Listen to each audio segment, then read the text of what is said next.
निर्देशांक ज्यामिति का एक्सरसाइज 7.1 आपको आज से स्टार्ट किया जा रहा है।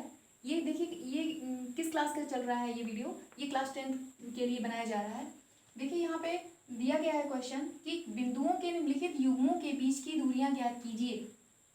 पहला ऑप्शन आपको दिया गया है 2, 3 एक निर्देशांक बिंदु में है और दूसरे निर्देशांक बिंदु में 4, 1 है। और फिर दूसरे ऑप्शन में आपको दिया गया है -5, 7 दिया गया है। ये एक निर्देशांक बिंदु है, दूसरा निर्देशांक बिंदु -1, 3 है। और इसके बाद थर्ड ऑप्शन में आपको दिया गया है A, B, ये पहला निर्देशांक बिंदु है और दूसरा निर्देशांक बिंदु -A -B है।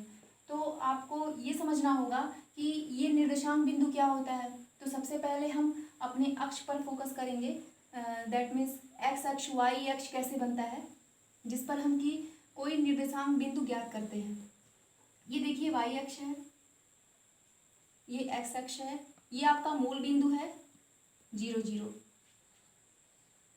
0, 0 इसलिए रखा जा रहा है कि ये इन एक्स अक्ष और वाई अक्ष का प्रतिच्छेदित बिंदु है और इस पर एक्स और वाई दोनों की वैल्यू जो होती है, दोनों का जो मान होता है वो 0, 0 होता है, इसलिए इसको मूल बिंदु के नाम से जाना जाता है।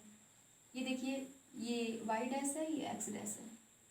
अब आपको ये समझना होगा कि धनात्मक किधर होगा, ऋणात्मक किधर होगा, पॉजिटिव किधर, निगेटिव किस साइड में होगा। तो ये देख लीजिए कैसे होगा, हम कैसे डिफाइन करेंगे इसको। देखिए इधर इस साइड जब हमको डिफाइन करना होगा तो ये आपका प्रथम चतुर्थांश, ये द्वितीय चतुर्थांश और ये आपका तृतीय चतुर्थांश, ये चतुर्थ चतुर्थांश ये कहलाएगा। तो देखिए 4 भाग में बटा हुआ आपको दिख रहा है। तो ये प्रथम चतुर्थांश, द्वितीय चतुर्थांश, तृतीय चतुर्थांश और तृतीय चतुर्थांश और चतुर्थ चतुर्थांश ये कहलाएगा।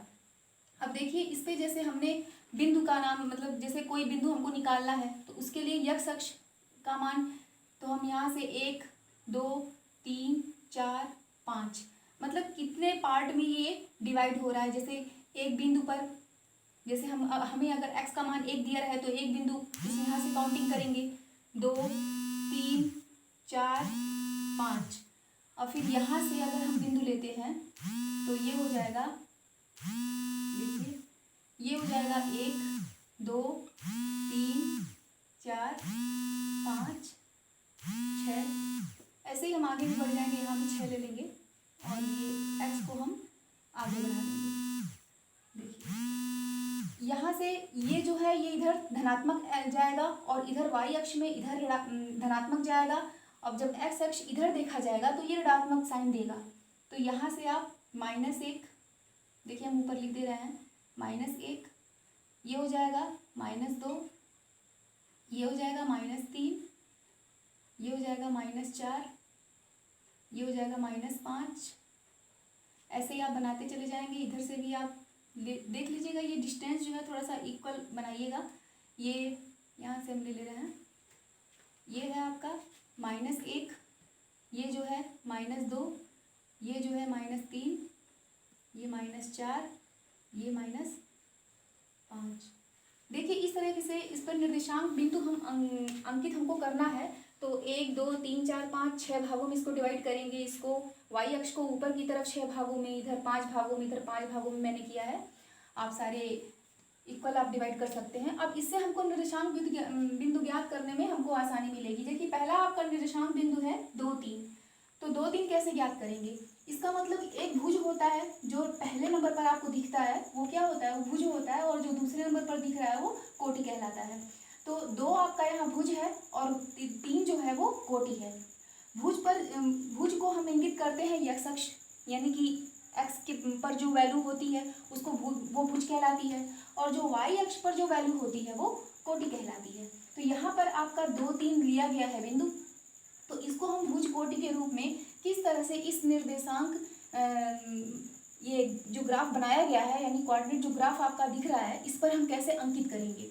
देखिए 2, 3 है तो 2 हम यहाँ ये भुज मैंने बताया अभी कि भुज मतलब क्या है, ये x अक्ष है तो x अक्ष पर जो भी बिंदु होगा वो भुज होगा। तो 2 इस पर हमें भुज के स्थान पर हमको 2 दिखाई दे रहा है, तो हम यहाँ से 2 देखें, यहाँ पे 2 बिंदु पर हम ऊपर जाएंगे और यहाँ देखिए y जो है वो 3 है, ठीक है, मतलब कोटि क्या है 3 है। तो 3 को यहाँ से हम काउंटिंग करेंगे।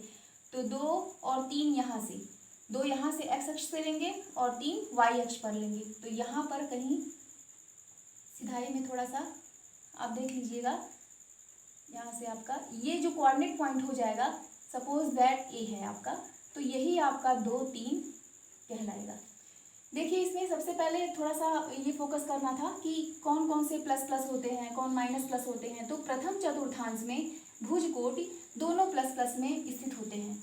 दूसरे जो द्वितीय चतुर्थांश है उसमें ये देखिए ये होता है माइनस और प्लस, बीच में कॉमा लगा हुआ है, ये देखिए माइनस प्लस। और जो तृतीय चतुर्थांश होता है उसमें दोनों माइनस माइनस में होता है।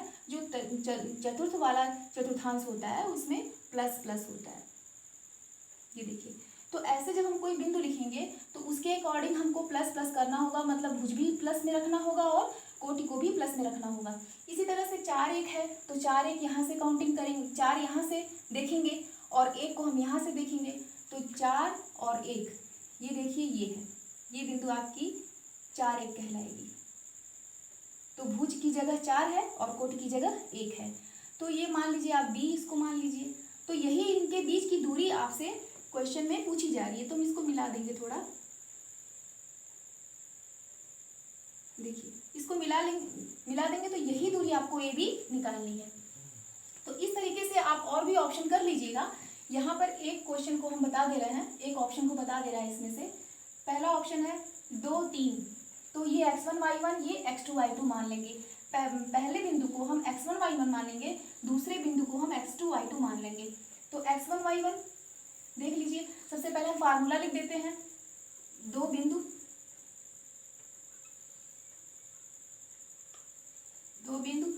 x1 y1 x1 y1 तथा x2 y2 के बीच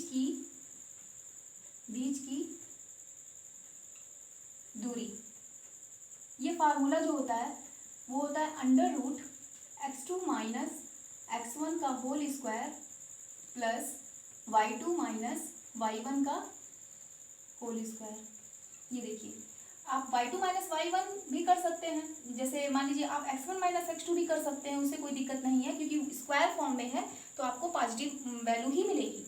तो ये देखिए इस फार्मूले का यूज करते हुए हमको इन दोनों बिंदुओं यानी कि इन दोनों बिंदुओं के बीच की दूरी निकालनी होगी। तो दिए गए बिंदु लिखेंगे हम यहाँ पे, दिए गए दो बिंदु।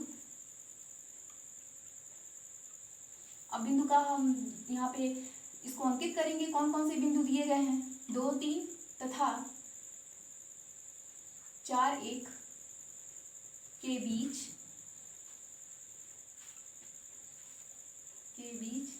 की दूरी।